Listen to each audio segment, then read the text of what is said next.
దెబ్బకి జనాలు పిచ్చెక్కిపోతున్నారు. అడ్డంగా పెరిగిపోతున్న వడ్డీ రేట్లతో మెంటలొచ్చేసి తల బాదుకుంటున్నారు. రోజురోజుకి జీవితం ఇలా అయిపోతోందేమిటా అని ఇలా తెగ బాధపడుతూ అల్లకల్లోలం అవుతున్నారు. అసలు సంగతికొస్తే మీరు హెచ్డిఎఫ్సి బ్యాంకు నుండి రుణం తీసుకున్నట్లయితే లేదా తీసుకోబోతున్నట్లయితే ఈ వార్త మీకోసమే. హెచ్డిఎఫ్సి బ్యాంకు నుండి లోన్ తీసుకోవటం వల్ల మీకు ఖర్చు భారం పెరగవచ్చు. మీ ఈఎంఐ కూడా పెరుగుతుంది. దేశంలోని అతిపెద్ద ప్రైవేట్ రంగ బ్యాంక్ అయిన హెచ్డిఎఫ్సి బ్యాంక్ కొన్ని రుణాలకు 0.05% అంటే 5 బేసిస్ పాయింట్లు పెంచింది.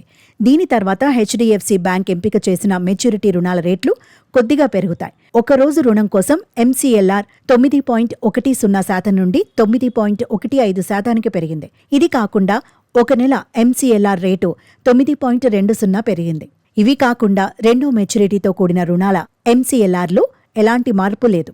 కొత్త రేట్లు 7 నవంబర్ 2024 నుండి అమల్లోకి వచ్చాయి. హెచ్డిఎఫ్సి బ్యాంక్ వెబ్సైట్లో అందుబాటులో ఉన్న సమాచారం ప్రకారం బెంచ్ మార్క్ ఎంసీఎల్ఆర్ రేట్ 1 సంవత్సరం పాటు 9.45% వద్ద నిర్వహిస్తుంది.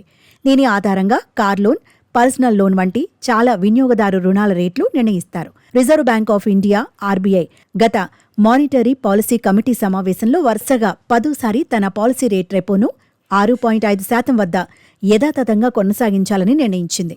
దీని తర్వాత హెచ్డిఎఫ్సి బ్యాంక్ ఈ రేట్లను పెంచాలని నిర్ణయించింది. ఆర్బీఐ ఎంపీసీ సమావేశం 9 అక్టోబర్ 2024 జరిగింది. దీనిలో RBI governor Shaktikanta Das repo రేట్ను పెంచకూడదని నిర్ణయం తీసుకున్నారు. హెచ్డిఎఫ్సి బ్యాంక్ ఇంతకు ముందు కూడా తన రుణాలను ఖరీదైందిగా చేసింది.